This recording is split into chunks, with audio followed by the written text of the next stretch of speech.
News 2 is your local election headquarters, and this afternoon, community members got to weigh in from Georgetown, where they heard from candidates running for city council. They discussed issues they plan to tackle and why they believe that they should serve. News 2's Delilah James was there, and she has a closer look at this forum.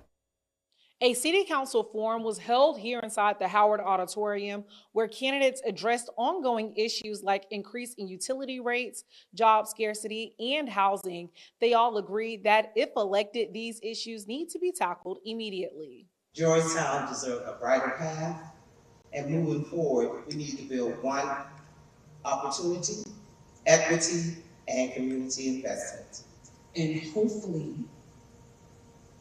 when we are, we will be able to make the change that's needed.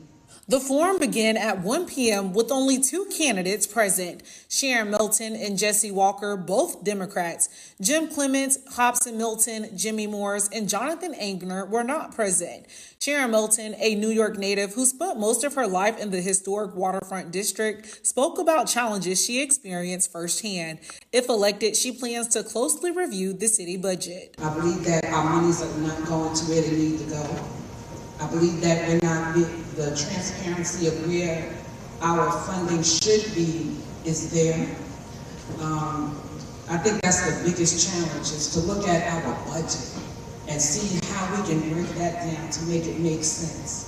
Jesse Walker, a Georgetown native, focused on investing in overlooked communities like the West End. Organizers say the last comprehensive plan for the West End was created back in 2003. Walker says she's been pushing for updates for years and doesn't plan to stop. It's been 20-some-odd years, but the plan is still there, and I don't think it should sit idle no longer.